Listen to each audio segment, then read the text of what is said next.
ડભોઈ પંથકમાં પાનખર અને વસંત ઋતુનો અનોખા સંગમ સાથે એક અદ્ભુત શણગાર જોવા મળી રહ્યો છે।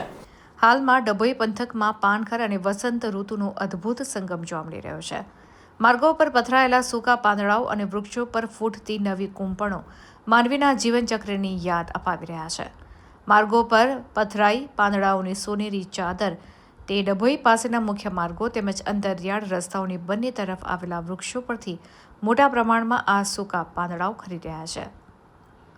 રસ્તાઓ પર પડેલા પાંદડાઓને કારણે જાણે કુદરતે સોનેરી ચાદર બિછાવી હોય તેવા દ્રશ્યો સર્જાયેલા છે।